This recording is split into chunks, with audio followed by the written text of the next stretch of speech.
Hello, football fans, and welcome back to our very special edition of the Corner Flag podcast. We are back for week 2, our now weekly wrap and preview, I suppose, of Euro 2024. Thanks for all the feedback. The reason we're doing this is because people really seem to enjoy the first episode and got in touch, which was great. It's going to be dropping on Friday mornings at 6 a.m. for the remainder of the tournament. Mate, thank you for having me on again. It's great that you actually got me back. There'll be no sneezing today. There's nothing to be sneezed at. So there's been some good fan interaction. I really appreciate it. I'm surprised I got another gig, but I'll take it. Yeah, I think obviously we've got Bully with me and he's gone viral with not much to sneeze at. So, we're going from there. And I'd just like to thank as well Connect MacArthur for the studio you can actually see this week. We didn't have video last week because someone who shall not remain named didn't hit record on the video. But last week we were in the Campbelltown Library. We were. And do you want to share the experience of Campbelltown Library compared to this amazing setup at Connect MacArthur? Mate, it is a far stretch from there. So funnily enough, after we had finished the episode and the recording debacle, and I know you had to take off early, so Danny and I decided to have a bit of a debrief afterwards. And just as we were exiting and closing up everything at the time, I walked outside and we saw some geezer. He would have been probably early 70s. And just browsing the internet, not a care in the world. And let's just to say that there was some things on there, some reels, there was some Facebook, there was a whole heap of different things with just girls that were semi-nude. And I swear, if he had stood up, mate, he would have broke that table. The bloke was having a great time. And just to say, the finest at Campbelltown Library, mate, it's certainly a far stretch. We're very happy to be here. Absolutely, absolutely. Very, very happy. So, and I'm also very much happy for our safety as well, because it definitely seems a bit safer here as well. Oh, mate, absolutely. As always, make sure you're following us on Instagram, liking, commenting, and sharing all of our posts, and jump onto YouTube and Spotify. Make sure you're following us. And we will be on YouTube this week, I promise. Oh, God, someone's going to have to stare at my head as well as listen to me. Oh, no. Yeah, the feedback was that we had heads for just audio. So yeah, absolutely. We'll see how it goes. So I'm going to give you guys a run through of what's going to happen. So we're going to look through each group's tables so far. We'll go through some of the results and just some of the bigger news stories. We'll go through the remaining fixtures or what's coming next, I suppose. And we didn't get to our predictions from our friends of the pod. Oh, no, it's a shame. It's a shame. We did run out a bit of time, so we'll go through that. And then we might even have a few yarns about a punt or not. Yes, let's do so. And maybe a beverage or not. Yeah, mate, I'm down for that if we can. Do it. I don't know where they are. I forgot them. Oh, no. That's all right. My sincere apologies. We were going to tip a beer in like this, and I said, Bully, just one thing, man. Just grab some beers. No, I've had a nightmare. Mate, it was a busy day. Look, I've done a little bit of preparation here, but I was just caught up amongst everything. I reckon you can run to the bottle, I'll be fine too. Yeah. So. All right, we're going to dive straight in. So we're going to have a look at a group overview. We're going to start with Group A, funnily enough. And I'd hope so. Just a reminder, we've got Germany, Scotland, Switzerland, and Hungary. Now, at the time of recording, there's been 2 games. Each team has played 2 games. Yes. We've got Germany sitting on top with a perfect record, 6 points.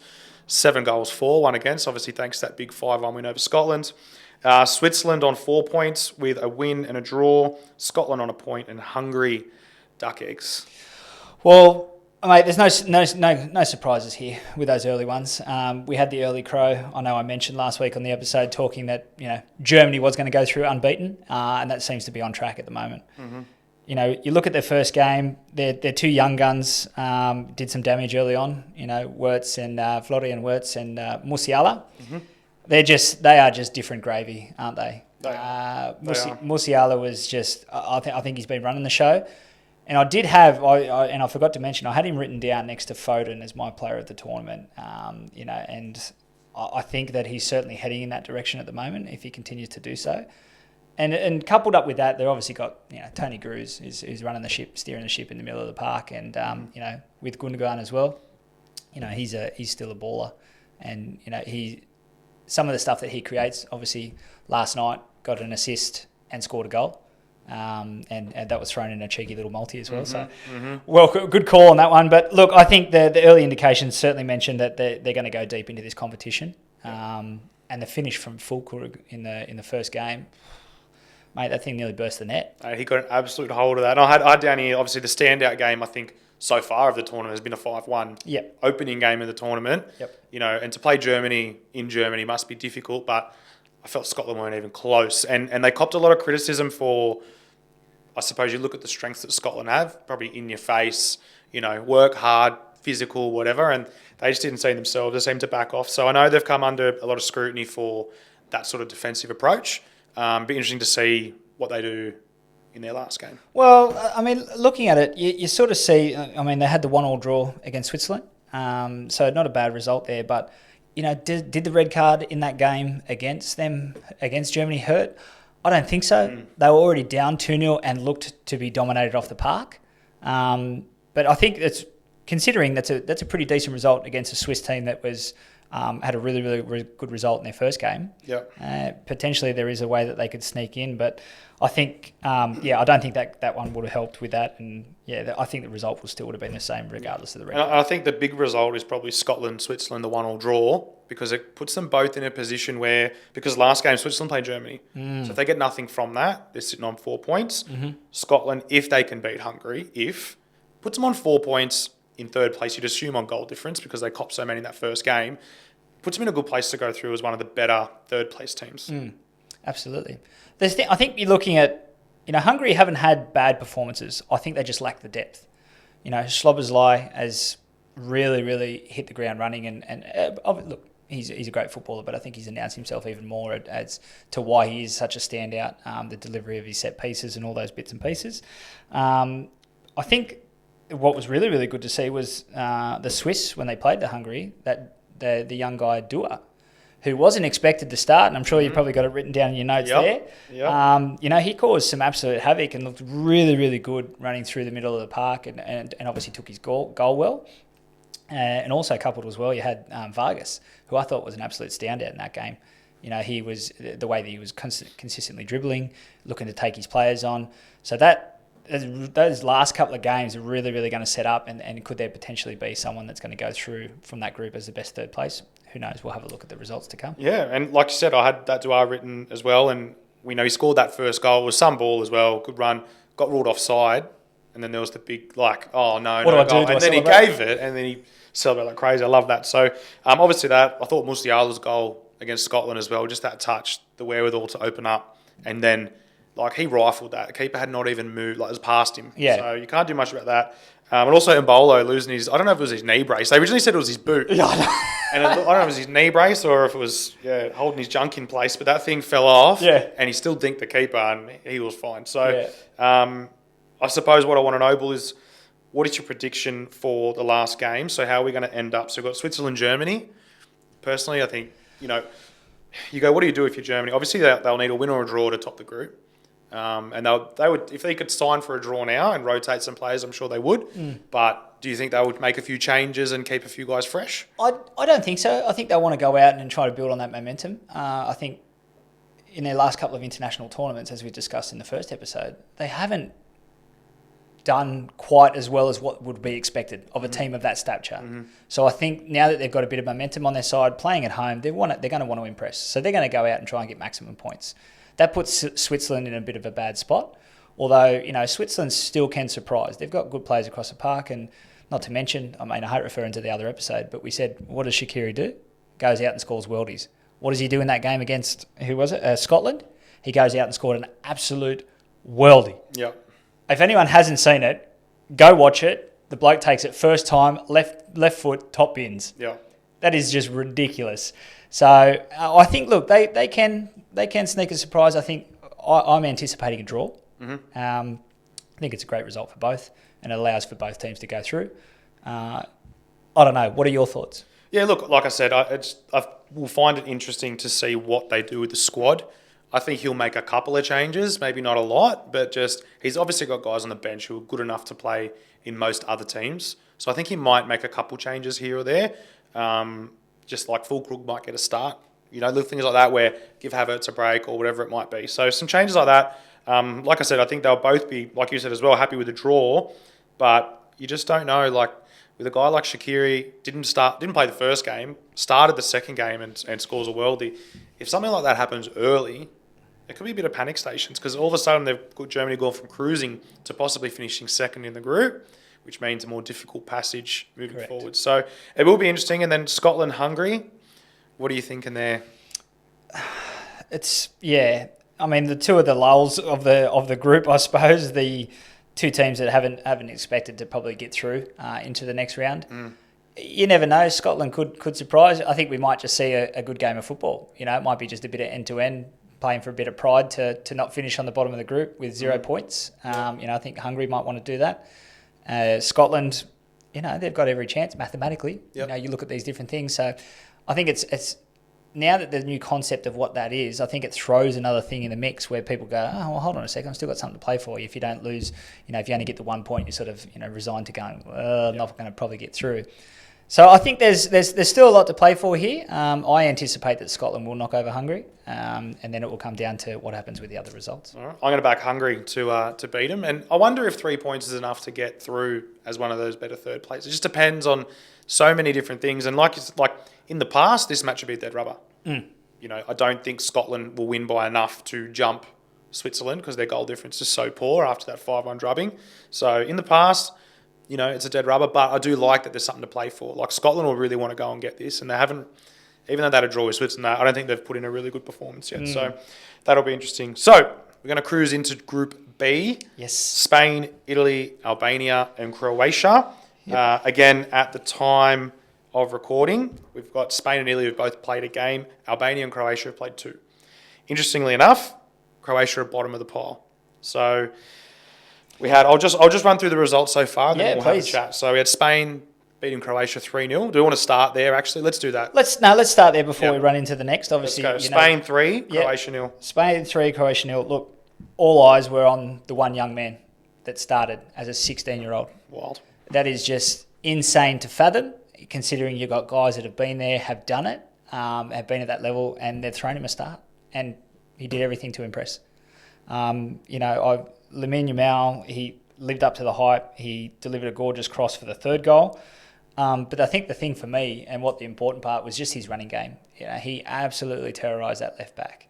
You know, the things he was doing, looking to cut in, creating different chances. And he reminds me of a bit like Dembele. You know, can go on his right foot, not afraid to. Yes, he's more dominant with his left. But I think he can look to create, as well as he had an opportunity to score towards the end there. Obviously got thwarted by the goalkeeper. It was a great save. But I think what the real thing about this game and what I took from it is that how disappointing Croatia were. And that's not to say I'm not taking anything away from how Spain played, because they can only play what's in front of you. But I just don't think Croatia's gameplay was great. I mean, what do you? Yeah, look. Just I'll touch on Yamal first. I thought, you know, 16 years old, he's got his homework in his bag. You know, like the kid, he's just a kid, and to start him, and it wasn't like he was up against a slouch. He was up against Guardiola quite a lot. Correct. That's not for anyone. Any experienced player doesn't really want to do that. So for him just to go there, and it might be a youth thing that he's just got that freedom and just willing to back myself and go for it, because he picked up the assist with the goal for Carvajal. But he just, every time he got it, he just looked down. Even when he did nothing, even when he just picked it up and just recycled possession, I was still going, oh, is he going to... Well, do you remember yourself when you played at 16 and playing against senior guys, you didn't have that fear? Because I think you just went I was pretty scared.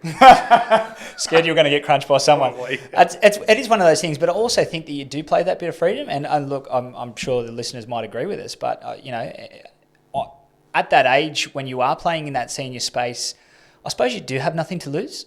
In a sense, you get given this and it's like, well, I'm going to go out and I'm just going to play my football. You know, you don't worry about some of those outside factors of what it is. It's just you love playing football. Yeah. You know what I mean? There's no responsibilities. Obviously, being extremely talented helps as well. That does, yeah. You say there's not much there, but there's 70,000 people in the stands and millions watching at home. That's enough to frighten someone, wouldn't it? Yeah, I do. The other thing I want to touch on quickly from that game, obviously, I agree that, you know, Spain were great, and Croatia to me just looked like an ageing squad. And I felt like last World Cup, I thought they were an ageing squad and they still did okay, but they're getting on, especially in the middle of the park, and you're going up against, you know, Lamine Yamal, who's 16, full of legs, you know, and Morata covered ground. I saw a post today and I was like, if you told me Morata was 25, I'd believe. If you told me he was 32, I'd believe you.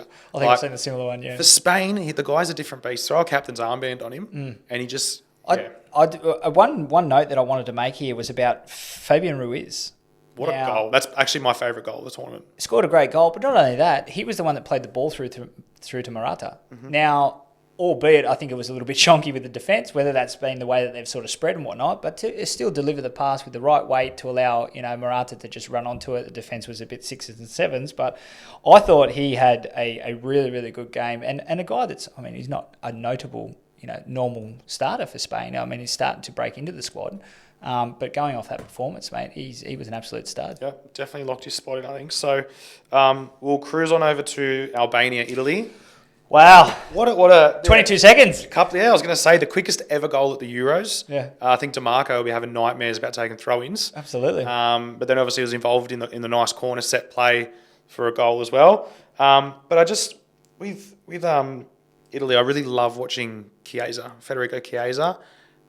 I don't even know what position he is. The guy he's just drifting everywhere, a bit like Griezmann. He just can play a bit everywhere, and he's just absolute class. So really enjoyed watching him play again. And Barella's goal, like for a snapshot volley from the edge, like out probably 25 yards out. It's a funny thing, I think sometimes when you look at football and being like us that we play, sometimes you wait for the perfect shot. And when this one I don't think he did. I think it just sort of sat up and just swung a leg at it. Yeah, no time to think. No time to think. That's often where you catch out goalkeepers. And I think other people listening in would agree that sometimes it's not always going to get that perfect shot. And when you do, you see the finishes that are. So, but I think let's not hide away from the fact here. 22 seconds. Sometimes I haven't lasted that long. Sometimes. So, but that's a quick way to get people, a team that's meant to start off and go, we're going to be normally solid in defence. Yep. Not a great way to start. That would have sent a couple of shockwaves through to Italy. Yeah, and I think they sort of bounced back quite quickly from that, and to get two quick goals. I think it was in the 10th and the 16th minute. I believe one from a set piece corner where they kept playing the same routine. I don't know whether you noticed it. They had the short corner routine that people were referring to. That's pretty much like a FIFA corner. Had the double hands up, but it was effective, and I'm not sure why Albania didn't send the second out more often than not. They sort of waited and held their line a little bit more. But the big takeout for me was the two fullbacks, Bastoni and Caliafori. If that guy didn't already have tickets on himself and what he's going to be from now, he's certainly going to have plenty of suitors that are probably going to look to sign him anywhere for one of the major clubs. Yeah, they call him the 2020 Maldini. Like and he looks the part too. Well, that's what they said. You look at all the posts. It was like this is a mixture of a Maldini and a Nesta combined into one. Yeah. I thought that they were good. Showed a bit of good character. It's always hard when you go down with 22 seconds.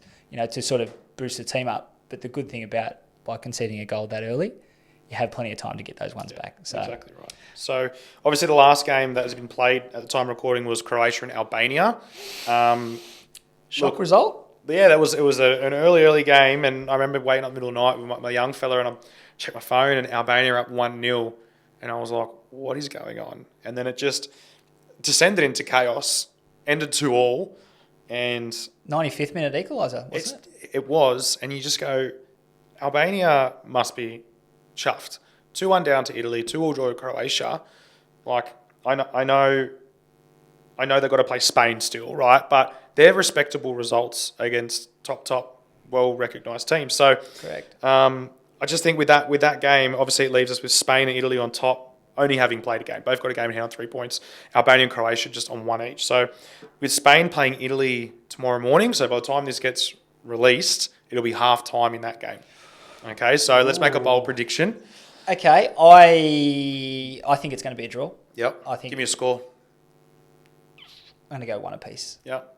I had the same. Did ya? I did. Great minds think alike. In my head, I think Spain will be better, but I just think in those games, Spain versus it doesn't get much bigger. Spain versus Italy, there's going to be a lot on the line, and you've seen the Italians sing the national anthem. They're going to be ready to go. They are going to be ready to go. And coming back into one of their first tournaments for a while as well, Italy, they're going to be up and about. They've got the cattle to do so. I think with both sort of relatively newish kind of squads, you would say. Mm-hmm. I think there's going to be certainly a little bit cagey at first. I think Spain will start to dominate the possession. It's whether their attacking is going to be firing on all cylinders. Now, you're coming up against a pretty astute defence. I think Yamal is going to give absolute trouble to DeMarco. If he had a bad throw in, I don't know how he's going to go playing against a 16-year-old that might turn him in sixes and sevens. So it's going to be really, really good. I'm excited to watch the game. I think there's going to be some good takeouts, and I think a draw would be a fair result. But I wouldn't be surprised if Spain can get the chockies. I think they'll play into each other's hands, and that Spain will want to be a possession-dominated game. Italy will be happy to sit in, fill up space. Yep. Get the ball. A couple of breakouts. You know what I mean? So I think it'd be interesting. It could easily be one of those games that's 3-0 Italy or 3-0 Spain. So that's why I'm going the draw, and I think Spain will definitely score. So if I'm going to draw, I will probably back 1-1. But that leaves us then with, after that, Albania plays Spain. So you got to look. You can't go against Spain there. No, you definitely can't. And then Croatia, Italy to finish it up. So if Italy lose, Croatia, Italy could be a massive game because whoever wins that will go through as a second place team. So even though Croatia have been poor, getting humbled by Spain, and then drawing with Albania, if they can do Italy, they can still get out of this group. Well, let's watch this space and see what we can recap next week, hey? Keep an eye on it. But I think, look, I just wanted to make mention just before, as we're talking about, just with a little bit of the recap, watching the Albania game, that Aslani is from Inter Milan. He's a really, really good footballer. Yeah. And Albania play with a lot of desire and a lot of passion. And I think Croatia underestimated that in a sense. And if I'm being brutally honest, I think Croatia were really, really predictable. And it was, again, I think you talk about that aging squad. They looked slow in possession. Everything was slow to sort of get out and get it up to their forward line. Kramaric, he was okay, took his goal well, but it just, I don't know, they're just not looking like the force that they were, in previous tournaments and stuff. So it certainly will be interesting. And if it comes down to that Italy versus Croatia game, that will be huge. Yes. Stay tuned. So we'll see how well those predictions go. Absolutely. So we're going to head into Group C now. England, Denmark, Slovenia, Serbia. I'm going to say it before you do. Is it coming home? I wasn't even going to say that. I was going to say that boy Jude. Who else? Hey, Jude. Yes. So obviously, at the time of recording, we've got one game played for everybody. England obviously snuck in a 1-0 win over Serbia. I think it's easy to say that they were dominant overall. First half an hour especially, they were very, very good. And then, people were a little bit disappointed with Serbia. Just seemed to be conserving a bit. Probably not playing to. You got Mitrovic up front. Probably not playing to his strengths. He knows the English game. He knows, he knows those sorts of things. So, so obviously a 1-0 win there for England. Slovenia and Denmark had a 1-1 draw. So let's start with England, Serbia. What were your thoughts? I use the word, snuck the win. I think they did. No one. I don't think the game was outstanding to watch. Harry Kane was starved of the ball. I don't think they played to his strengths. Looking at some of the guys England, you'd expect them to be a flurry of goals. We talked about in the pod the week before with, there was 154 goals between their attacking force and 74 assists, and then you've got your Jude Bellingham coming up to possibly save the day, as we call it. It seems to be becoming the common theme with Jude. But I don't know. It was a bit lackluster for me. I thought Mark Guay had a great game in defence. Yeah. I thought he was a real standout for what he tried to do and how he played. And Serbia had their chances. They certainly had their chances. Mitrovic, he sprayed a couple wide. There was one snapshot he had that just sort of. Yeah. So there was. Look, I think that they'll. Moving into the next game, I think you have those nerves in a tournament. I remember, playing a game when you at the start of a tournament, you always had those nerves about that first game. You wanted to get a result, not do too much, but sort of try and conserve yourself. So it's always they're always a little bit tentative, and I think the shackles will be off in the next game, and they'll look to try and get a result. Yeah. that were my thoughts anyway. Yeah. So I do think with England, I got a few questions. First of all, how good was Bellingham that half an hour at the start? It's a shame he didn't really kick on with it, but I think if you go back, and last week we spoke about Championship Manager, back in the day you could edit your players. His physicality stats, he's huge. I don't know how tall he is. He must be 6'2" or something. I don't know. He's a big boy. 7'3". Yeah. Big broad shoulders, strong, just a strong lad. but he's got that elegancy about him. And that's where you start to think of Zidane. And that's, I think, where the comparisons come from. That physique, but just the elegancy to get around. And the guy was playing in a 10. He glides past But he was players. playing wherever he wanted. He was picking the ball up from the centre-backs, the left-back, the right winger. Didn't matter. But I think the problem they have is on the left. Trippier played in at left-back. Funny you say that. We don't know what shape Luke Shaw's in. Trippier's a right footer playing left back, and Foden played in front. Now, Foden for City usually plays off the right or in at 10. In at 10. Bellingham's at 10. I don't think you move Bellingham. I don't think you can. So the issue you have is if Foden's going to play on the left footer, cutting into him is going to be very different to what he's used to at City, but he's not going to have a left back bombing on to take that runner with him. So every time he cuts in onto his weaker right foot, I'm sure he can still put a pigeon with that, but still, he's still going to have that extra coverage there because Trippier didn't go. No. So what I noticed the game was they shifted every now and then 2 or 3 at the back, and TAA ended up, I know he's playing midfield, but what he does at Liverpool when he plays right back is he drifts into that space. He was occupying that space. And he did okay in the middle third to the forward third. His passing range is a joke. Oh, the passing range, there's no doubting the way that you can ping a long ball. But in the back third, playing out, not great. He got caught early. I did nearly see that. cost them a goal. Correct. Pickford yelled at him. Surprise, surprise. But yeah, I just think Angry T-Rex arms. TAA will be an interesting one for the next game. And again, I think if Southgate does make some changes, I think he might be one to come out. Well, here's a question for you. Do you think Southgate made it a glaring error by leaving out Jack Grealish? I do personally. The thing that we don't know, and you know, I've listened to a few other people speak about Southgate, particularly the Poms. They don't like him. He's boring, this, that, whatever. Why didn't he pick this player, that player?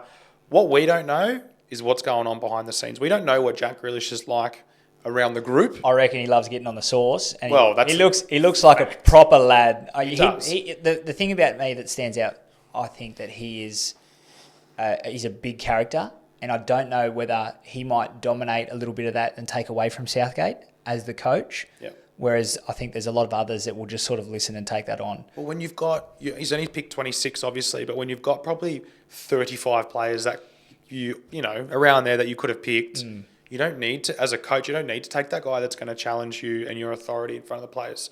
So I'm not saying that that's what Grealish has done, but you could see it. Same with Maddison. Yes. Didn't get picked, and you could see as well that he might be someone. Well, they're big characters. They're cheeky. They've got a little bit of certain something about them. You know what I mean?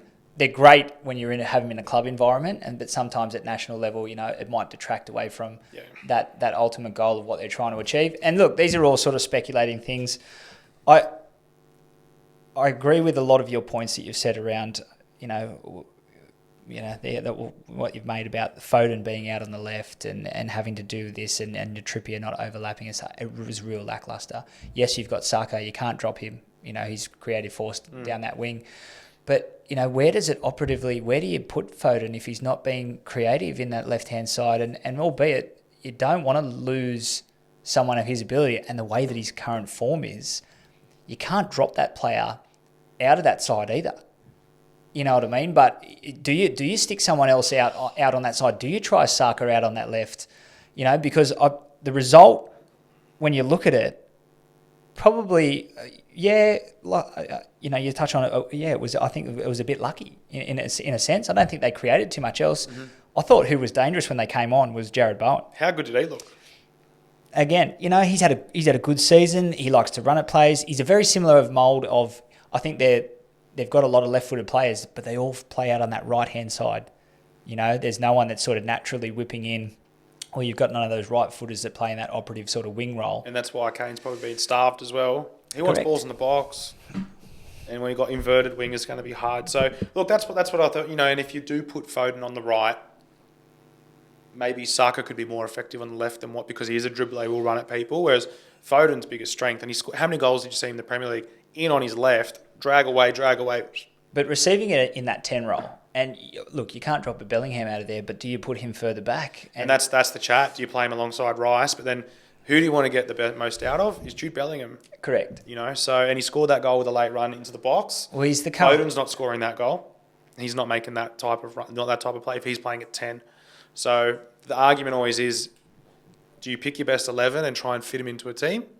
Or do you fit a team around, you know what I mean? Like, yeah, it's a tricky one because, like I said, they've got so many players who can play on that right wing spot. I'd love to get a couple of English fans' thoughts if there is some people listening. Well, I reckon there might be a few out there. Post this, I know Brad Duran, who kindly listens in, so thank you, mate. Yep. I know he'd have a couple of things to say, but I think, look, it's a big talking point around what they're going to do to get the best out of those kind of players, Yep. And certainly interesting watching this space moving forward. Well, it'll be interesting to see how Serbia go from here because I reckon they were probably holding back. They probably, probably won't win this game. But we know that if we beat Slovenia and we beat Denmark, we're going. So I think having Mitro and Vlahovic there gives them a bit of hope. Even Jovic on the bench, like they're a plethora of attackers there. So I think they'll be fine. I agree. Let's tick over to Denmark, Slovenia. I think the result, a 1-1 draw, doesn't really help either of them. But if either of them can get a result against Serbia, then it's not a horrible draw. But I think Denmark, both of them probably disappointed that they lost. I did want to pick your brain, you being a big United fan, on Højlund's game. Obviously, Eriksen scored the goal. You haven't played like that for United for a while.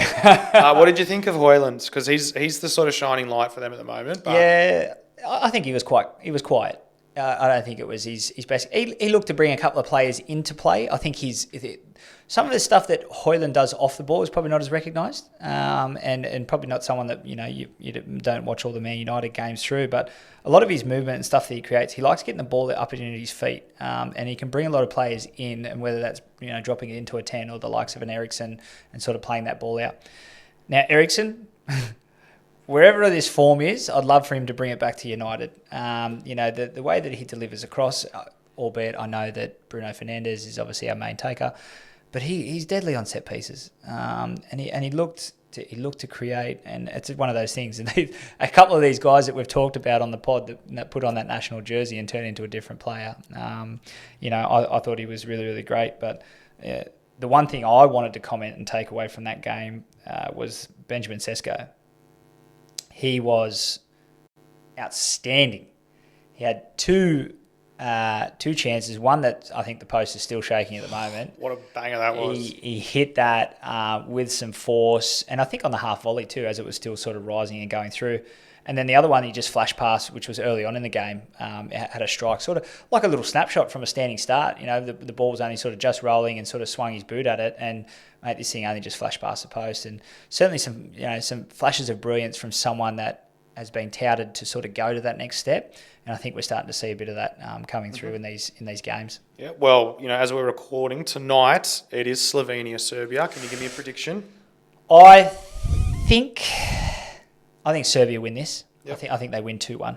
I think Mitro scores, and I think there's gets the old celebration going. Can't wait to see it. And I think there's a bit of, I wouldn't say late drama, but I believe there'd be a late goal. I think Slovenia get an equaliser, and I think that comes through Šeško.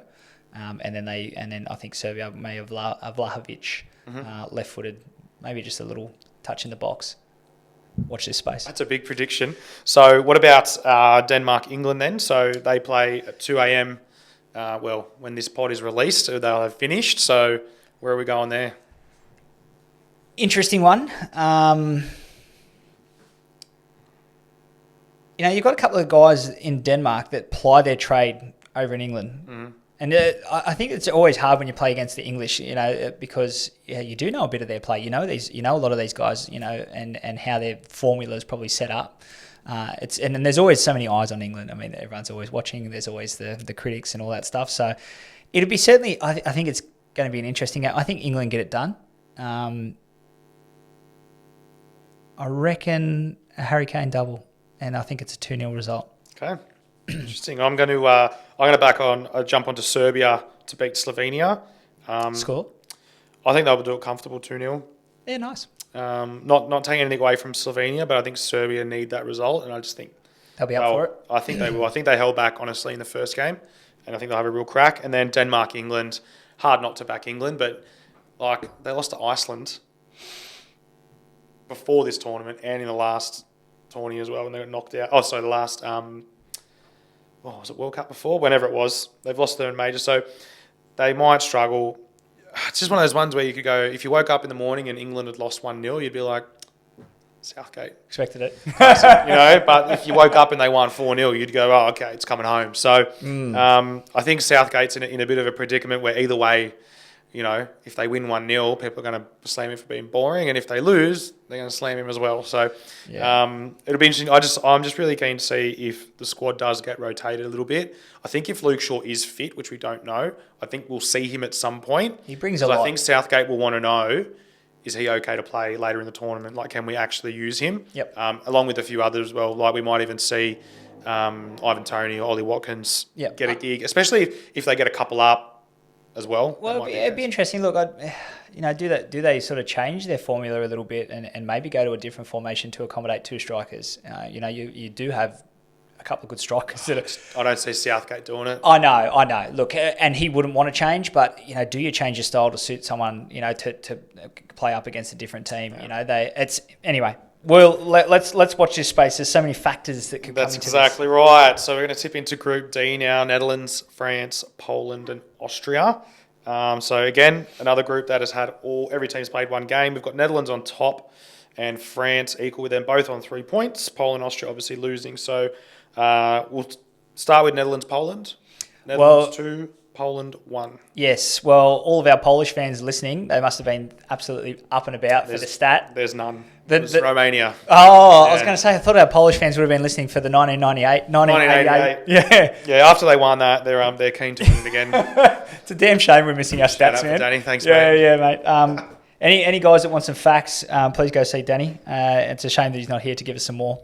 Well, his other fact about the youngest player being from Poland, that's been broken too now. So that was true at the time of recording, but Miles owned that. But look, I mean, looking at that game, Netherlands, look, they came flying out of the blocks early, didn't they? I thought Gakpo was dangerous. He was that little cut in and the snapshot, again, not waiting for the perfect opportunity, sort of legs flying between, the ball flying between people's legs as they're challenging out for it. So, against the run of play, I would say that Poland got their goal off a set piece. Great delivery, nothing to it was not to be sneezed at. Nothing to be sneezed at, definitely. But I wasn't going to say that. But you were about to. You got me. No, I wasn't. I wasn't. You were. Watch the replay back. Okay.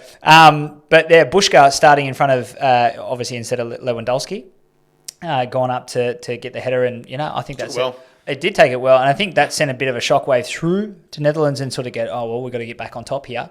And they did look comfortable in the end. I don't think that, I thought they could have been a couple more goals from Netherlands. Simons, I thought, had a really, really good game. Mm-hmm. I think Memphis Allen Iverson was, He's with that. I don't know. It's doing my head in, but I'll tell you what, he looks a different baller, doesn't he? He's the way that he was turning in the middle of the park, and he was skinning players for fun. He just seems like a whole new player. I think they missed a little bit of. They lacked a little bit from Denzel Dumfries. I don't think he was good at the right fullback. He does a job as a defender, but I think they missed Frimpong. Is that because you had money on Frimpong? I did. How dare you catch on to me? But I just think that they certainly lacked a little bit. And I mean, Weghorst, what's his deal? Oh.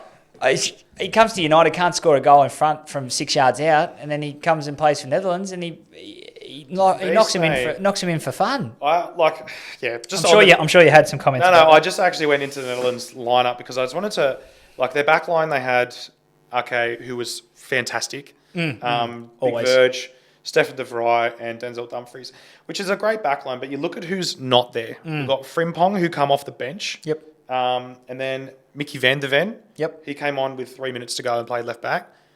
He's really impressed me at Tottenham this year. So you got him as well. Daley Blind, who's older than time itself, and Maatsen, who played at Dortmund. Yeah. Who's at Chelsea. Been big rumours are going to Aston Villa. Yeah, big touted rumours. Yes, absolutely. So and Matthijs de Ligt. These guys can't get in the team. So I think if there's anywhere they've got cover, it's there. I think in the last few tournaments they've struggled at the back. I think that's been their downfall. But they look strong there, middle of the park. Even when when Wijnaldum came on, I don't even know who they'd picked him. I was like, he's in Saudi Arabia or whatever he's doing. Yeah. He did a job, mate. You put him back in that Dutch system, and they know. They know how to play. The one thing about the Netherlands, I think, is that no matter who you throw in with the national team, they've always got a certain style around how they play. And I think, based on that result, I don't think Poland were dangerous. I think they did miss having Lewandowski up front. I mean, he's obviously He's the talisman. He's a talisman. He's the guy that you're going to hit. He's going to throw himself about. He's got the skill. Like all those different factors come into it. But I thought that was a standard result. I didn't think it was anything great. Not a hugely great game. I thought the teams they both sort of played okay. I guess the big question marks is what's going to come next is around the France game. Yeah, I agree. And look, the only thing I want to add with Poland is Lewandowski going to be back for the next game? So that was touch and go. They'd want to get him. But obviously the lad who came in for him scored a nice goal. So we'll see. The big news out of France, Austria. Obviously France came with a 1-0 win, but Mbappe. I've got a bit of PTSD. I haven't headbutted someone's shoulder. I've headbutted my nose has headbutted their head. Does that work? That works? Sure. Yeah. Why not? Well, he's headbutted my nose. Yes. That works makes better. sense. That makes more sense. Yes. Yeah, absolutely. And it was very lateral. Didn't look good. Not for the frog. Really strange. Do you know, like when he went off and then he just walked back on and sat back down again and he got like, I was like, what are you? Yeah. I don't know. Maybe he wasn't thinking straight. But to come out of that after, well, there was something that wasn't straight and it was his nose. Thinking wasn't great either. So Deschamps came out after and he was obviously asked a lot about it. And, they said, are you going to be weaker without him? And he said, of course. Because any team would be weaker without killing him. He's a star. So it will be interesting to see. Sometimes it gives teams a little bit of a lease of life where, because you saw it was like Bellingham. Every time they get the ball near him, it was like, there you go, you have it, you have it, you have it. You sort of wait for him to do something. And then and look, he's good enough to do that, but it might give them a little bit of freedom now. Well, Giroud's their top goal scorer. Yep. And albeit he came on and probably missed a bit of a sitter. But if anyone's watched the replay, I think it took a bit of a bobble. That's not to take away from that. Yeah. But they are they're a bit different when Mbappe's not, when he's not in that squad. You don't have to rely heavily upon him. A Griezmann steps up. He becomes now your focal point. It's not like they don't have any other players to go from. I think it obviously puts a dampener on it. Everyone wants to see Mbappe playing because he is such a superstar. He can change a game. He can score goals quickly. All these other factors that get eyes on the game. And, you look at it now and go, will I watch a France game? Yeah, I probably will. But would I watch it more if Mbappe was playing? Of course. Absolutely. You might get up being recorded in Australia, we get up at 5 a.m. for that game, or we might get up at 2 o'clock, depending on the teams that are. So, I mean, looking at it, it's a result that we expected. We expected France to win. Did we expect them to win by more? Absolutely. What happens from here? I thought that Magnon in goals saved him a couple of times. He's very good. He's a very good goalkeeper. So he made a couple of big and some key saves, I think. But does this affect the tournament going forward? What are your thoughts? Yeah, look, the big one for me, I think, is I always have question marks over Dembele. There's no doubt that the guy is a freak, left and right foot, whatever, but I think he is the most inconsistent footballer in that sort of, if you have your top level footballers, he's probably in that next bracket. I think both clubs would say that who have owned him as well. So inconsistent, and it's just, I don't think he knows what way he's going. But, when he gets it out onto his right or out onto his left, he can do something with it. But sometimes he's just not terrible. And I think if you've got him on one wing and Thuram on the other, Thuram's still finding his feet at international level. But I don't know about the balance they had through the middle of the park as well. I thought Kante was fantastic. Well, he got the man covered a lot of ground. Yeah. Griezmann, from what I watched, I thought he played quite well. He didn't get great ratings when I was looking at the match ratings after the game and whatnot. And you can't drop him. And then there's Rabiot.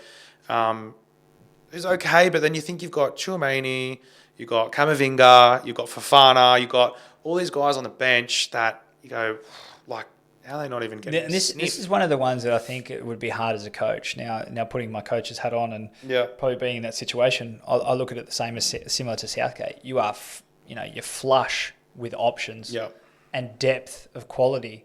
Where do you try and fit all these players in as well? You know what I mean? It's, at club level, you've sort of got your one or two standouts that are your guarantees and whatnot. But I think looking at it, that next level at nationals, you try and mix and match where I need to play him because he's a star, but you might have to play out of position. And I think that's what can happen sometimes in these situations, and that might be the case for France, and maybe Mbappe dropping out allows for it to sort of go back to a more steady formation, Yeah. perhaps. So. I think it'll be interesting to see. And even we said last pod that Mbappe plays off the left a lot at PSG. He's given the sole 9 and a bit of freedom. He played more like a 10 probably. He did, without yeah. Griezmann filling that hole for him. So Yeah. it'll be interesting. I think Giroud will come in. And, they play well when Giroud plays. They do. Just a quick prediction then. We won't go into too much depth. I don't want to spend too much time here. But Yes. Poland, Austria. Poland, Austria, I think, I'd fair to say it's a draw. I'm going to go with a 2-2 draw. I reckon there's a couple of goals in that. Okay. Being a Leeds fan, if Werber scores another own goal, that's fine because he left us when we got relegated. So, and then he put Griezmann into the hoarding as well. So there you go. And Netherlands, France is the big one. Netherlands, France. Winner of that wins the group. Yeah, I think Netherlands can win that. Yeah. I think Netherlands win that either a 2-1 or a 1-0. I think it's a very close scoreline. Yep. Um, Well, they've said Mbappe's had surgery on his nose. oh, They reckon he's going to wear the mask. they're going to Put him in the Batman mask. Ninja Turtles. They reckon they're going to push him for round of 16, but Okay. more probably quarterfinals. That's interesting prediction to say that they're going to go through and relying on that. Oh, yeah, we're just going to push him to that. I mean, it's to be expected, but Well, I think the doctors have said you'll be back at this date, 2 weeks or whatever, and that's quarterfinals. But I think they've said we'll try and get him. Yeah. I've seen you Gotta run get there around- first. Seen you run around with the dodgy nose. Yeah. You shouldn't have been. It's certainly not pleasant. Yeah. So, I think Netherlands, without Mbappe, I think Netherlands will Yep. do the job as well. So, Yeah. Oh, good. Group E, which is what I call the upside down group, because we've got Romania on top, with Slovakia in second, and then Belgium and Ukraine down the bottom. It's a strange one. It is a very, very strange one. Romania, Ukraine will start there 3-0 to. I don't think anyone had money on that. They were paying about $6.50 or $7 or something. Tell you what, good value for money, and they were. I put this down as probably my favourite match, and probably the most fun to watch. Yes. Purely for Ukraine weren't bad. If you go back and watch, they weren't terrible. They played some football. Romania were just up. Yeah. They were Ready for up and worldies about. too. And mate, let's go back to the pod. Let's just take it back just a second. Nikolai Stankiu. Championship manager. Championship manager. You get him in there. He was a wonder kid. And I'll tell you what, The only thing that was missing was I wanted the whole Romanian team to bleach their hair. I think it was the 98 World Cup. That's what I wanted. If they had done that, I think it would have been the greatest result in the history of the Euros. Oh, mate. So- it was outstanding. Look, I mean, Romania did. I think they dominated for patches in regards to the way that they pressed, the way that they went together, they counterattacked. They did all the things that you would ask for. If a coach was to say, "This is your game plan, go out and do that," everyone played their part. Yeah. I thought they were fantastic, and mate, they could potentially go through as a bit of a dark horse. There is a bit of a smoky here. Look, I had written down that Man and I'm going to pronounce it Ratu down the right. So Yeah. Man played right wing and Ratu played right back. I thought they were great together. Yeah. Ratu is electric. Yeah. He was running and I was like, who's that? Like, I thought it was Kyle Walker. My days, he was electric. So I think they were really good down the right. And I think for Ukraine, the only shining light, which is good for them, I suppose, was Mudryk. I thought he was pretty good. But Obviously, they like I said, struggled, but I don't know. They had Dobovic did nothing. No, and I he was don't- no. big raps on him, and Yep. Zinchenko at left back. They must be confident in their centre midfielders to play him at left back because for the national team, usually centre midfield. Even at City, he plays centre midfield. But he plays. He's one of those guys that can play anywhere. Like I always think of him as really, really calm on the ball. Like I think he's more of a creator than. I'm sure you can find another left fullback. I would love to see Zinchenko playing even up higher on the pitch. He's very, very creative, and when you see him, he plays that real futsal style. He drags the ball under his foot, and he's looking to roll it the whole time, and try and slip in those little blind passes and whatnot. So, mate, very interesting result. I think it shocked everyone. I don't think anyone had that tipped. I think, like you said, the upside down group. Talking about stranger things. So. Well, talking about strange things, Wow. Slovakia, Belgium 1-0. A couple of goals ruled out for offside. We even had Snicko make an appearance. Well, mate, this is my thing. I put this as my predictions about that Lukaku was going to be my top goal scorer. And he got denied twice by VAR. Yeah. Devastating. Yes. Yeah. Look, I think they've got a lot to do now, Belgium. They've got to regroup. There's obviously some dissension in the camp with Courtois not going because there's been blow-ups about all that stuff. Yes. Yeah. Look, they were tipped to dominate this group. I thought Doku in patches was brilliant. In patches went missing. And I think, playing out wide, you can be at the mercy of your midfield a fair bit, which is fair enough. But he's got De Bruyne inside him who could find him if he needed to.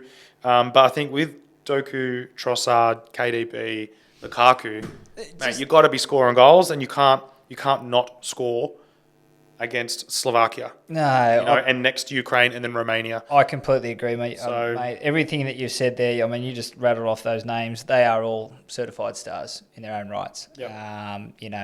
I think maybe Pep Guardiola has found the recipe for Doku, and that's coming off the bench and running at tight defenders.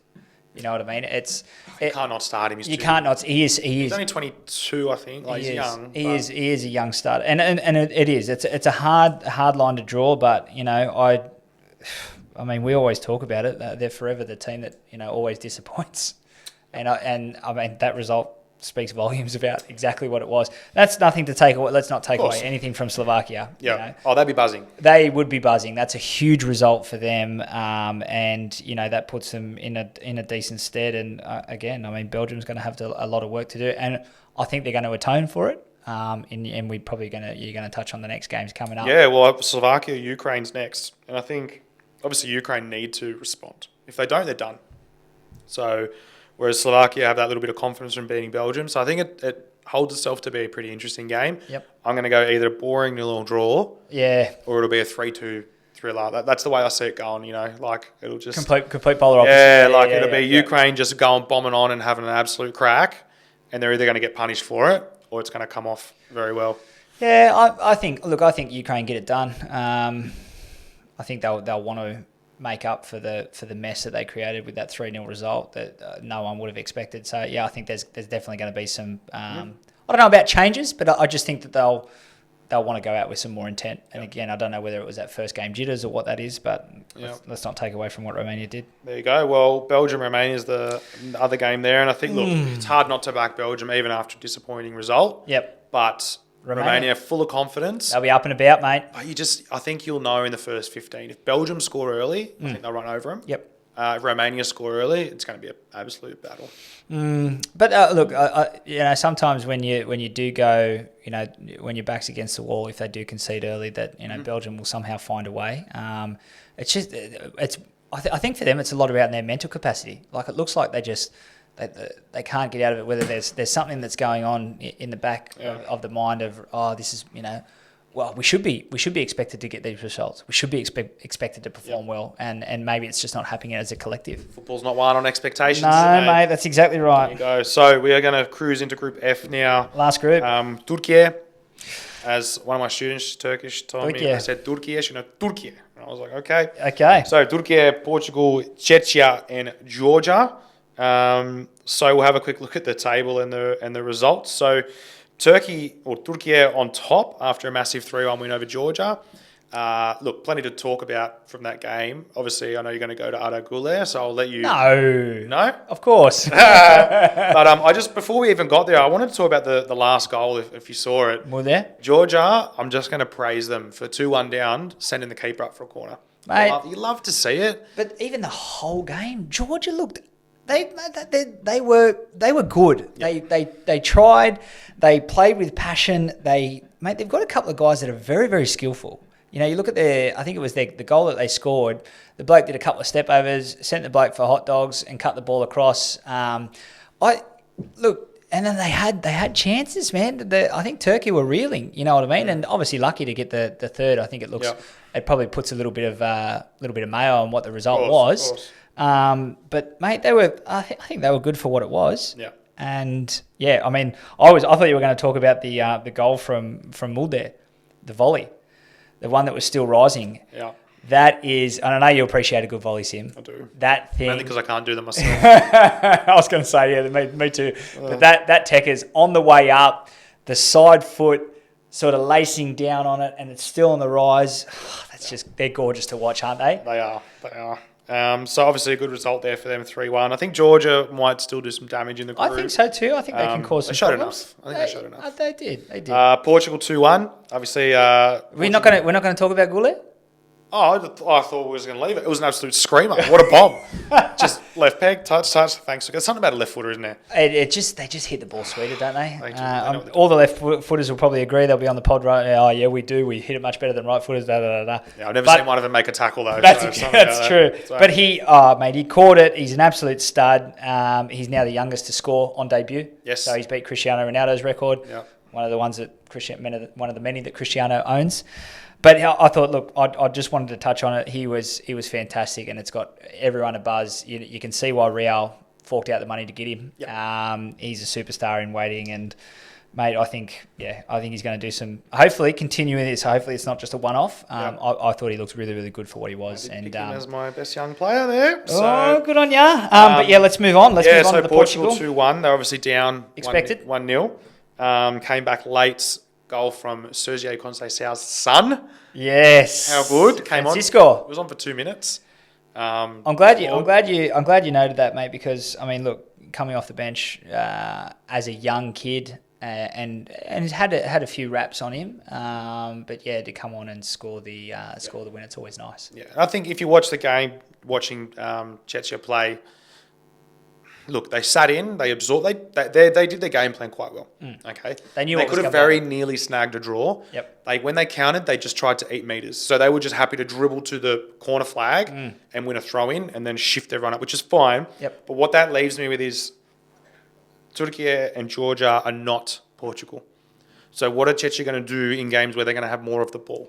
Because counter-attack's fine, all well and good, if you're good at sitting in whatever, but these games, they're probably going to have more of the ball. Are they good enough to do any damage in that group? The thing is, I don't believe they are. I think they relied. Look, each team has their own game plan. I don't see them having. I think Turkey will have a similar format. They'll look to keep the ball. They'll try and move it out. Obviously, not to the strength of what Portugal did. I think Portugal had something like 75% possession or whatever it was. 104% possession. Yeah. Yeah, it was ludicrous. So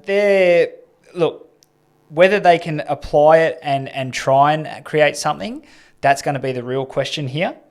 I think the way that Georgia played, I mean, if Chechia go out with the same game plan, Georgia could do some damage, and they could potentially send them home packing.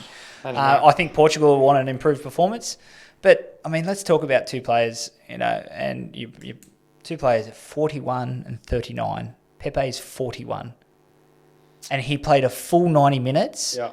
And played well. Like he was outstanding at the back. Look, they started Ronaldo. Was it a good choice? I don't know. Yeah. I think Jota, when he came on, had created a couple more chances. The thing is with it, and what I see with Portugal is they rely so heavily on trying to feed it into Ronaldo. I don't know whether that's. Look, I don't think Ronaldo is the one that's asking for it. You just know what he can do when he gets it. But do they consistently play that ball just to feed him to go?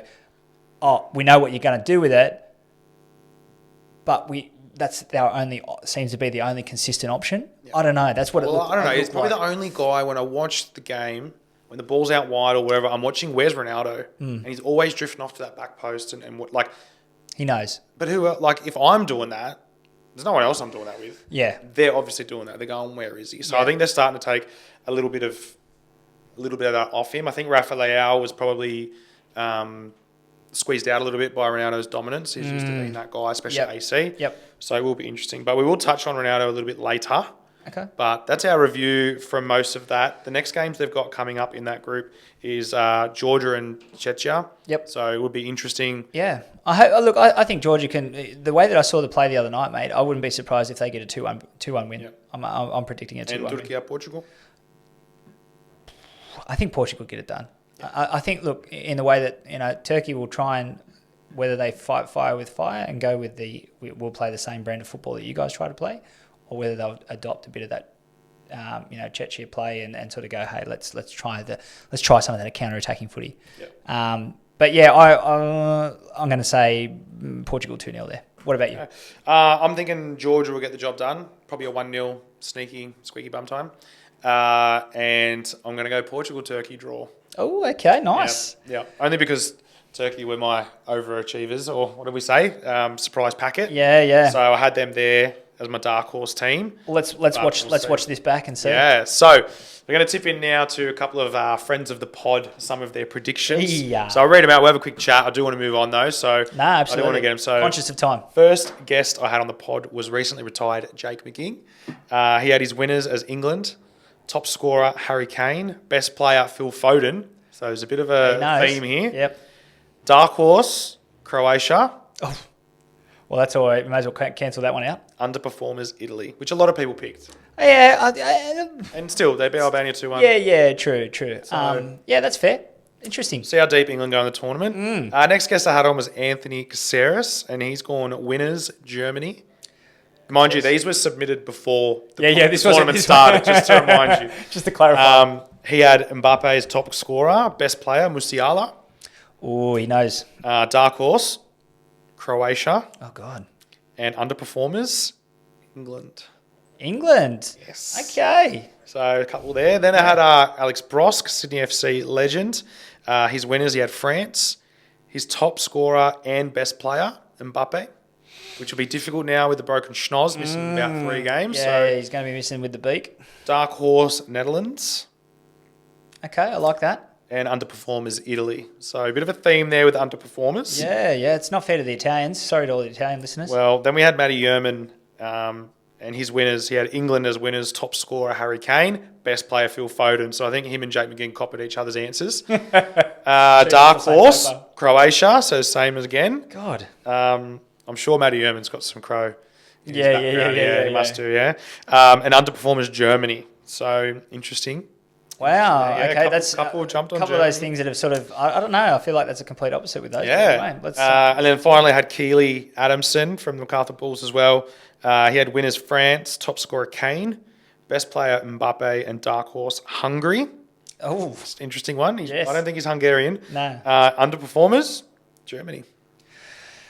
Let's. Yeah. See, I don't get that. I don't get the German. It's hard to pick. Like if Germany had gone out and been stinking, you'd be like, oh, what a But tip. no, the thing with them, I mean, they had their stinking tournament in Qatar. You know, they were terrible there, and you know, you want to make amends for that, and Yeah. obviously they are doing so at the moment. Yeah. It's all well and good. Yeah, we can look in hindsight and say that was, but yeah, I mean, it's really interesting to hear those and pretty similar themes from all people that are Yeah. you know big decent football fans. So yeah, very very interesting from the friends of the pod. There you go. So just to wrap it up, we've got a quick bit of time for some fan questions. Hey, That's some we fan always mail. love- So you got 2 and I got 2. Yeah, mate. You Yeah, can- so you can shoot first. I'll start first, and we obviously love getting in the fan mail, so keep it Yep. coming through the comments. So this is Jude Bellingham and TAA. Are they twins? Who was that from? That was from Brad Durant. There we go. Thank you, Brad, for chipping in. I do not think they are twins, although the celebration, did you see? Apparently it's from a game they're playing called Wolf. Okay. And it seems to be one of those like detective games, like someone's the wolf. They all play. They've got a lot of downtime, I could imagine you they know, would. and Yeah. they're knocking people off. I'm trying to get a bit of info on it, but yeah, that was from that. So Well- no, I don't think Brad. I don't think they're twins, mate. So a bit of wolf getting played in amongst think so. the camp afterwards. I mean, I know we played Football Manager when we used to go away on trips. yeah. So No, this is, I think it's more of a role playing active game. Like so you draw a card kind of thing, and you're the wolf, and you got to interesting. yeah, Okay, there you something go. like that. So a bit of research to be done there. Yeah, nice. Harry James asked us if Gundogan, Cruz, and Bellingham would be the best midfield trio at the Euros. He wants to know if you can name a better 3. Sorry, repeat those He names went again. Gundo, Yep. Cruz, Bellingham. Can you think of a better 3? You have a think, because I obviously read this question beforehand. Yeah, And I think yeah. Bellingham at 10, he's the best 10 in the comp. I think Musiala and Wirtz, I don't think they're 10s. I think they're playing as more inverted wingers in that sense, starting early. I think Musiala could play as a 10 in there and would be excellent. But I'm picking Bellingham just on his absolute athleticism in there as well. I think Cruz is the best 8 at the Euros. Yeah, by and far. at 6, I'm tossing up between Rodri and Kante. See, Balance wise, I would have gone with Rodri. So I would have gone Rodri and Cruz sitting there, and then as my 10, I'd probably say, obviously look based on form, you're looking at Bellingham at the moment. But even then, I think a Foden or Musiala playing in that 10 role. Musiala's a freak. I mean, you watch the way that he dribbles the ball, the way that he picks that up, and you touched on it earlier when he to open up that ball and receive it. It was just that spatial awareness to know that he had that time in the box to do that and then lash one home. You know, that takes a little bit of a different player, someone special. I'm not saying that I want to drop Jude, but I think that there's that 3 in there. It's really hard. That's a really good question. Great question. Thank you, Harry. You got another one for me, mate? I do, mate. Another one that came in from Cal. Cal gave us a bit of stick about the nothing to be sneezed at, so I appreciate it. What a legend! The only one. Was it? What a legend of a man. All right, so we've got shag, kill, marry. Oh God. Okay. Yep. So shag, kill, marry. Harry Kane, Declan Rice, and Kieran Trippier. Shag, kill. Can we go kiss instead of And marry. shag? What do you reckon? No, let's go with shag. I'm not shagging any of them, but all right. Hey, mate. It's, All right, I'm going to say shag, kill, marry. I'm going to go... I think I'm going to marry Declan Rice. Oh, yeah. Only because he seems like such a genuine good dude. He came actually under a lot of scrutiny.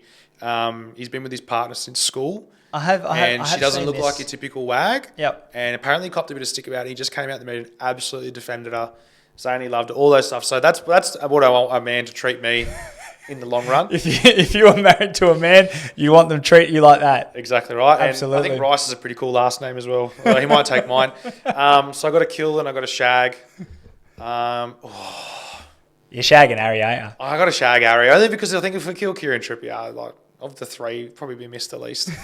And to be fair, he went missing at left back. So Yeah. And then Shaw will get a game. So yeah, that's where I'm at. What about you, mate? Mate, I'm going on the same part. I think I'm going to kill Trippier. You can go, mate. See you later. I think I'll shag Declan. All right. Just because he'd probably, like I said, You're shagging my husband. Yeah, I am shagging your husband.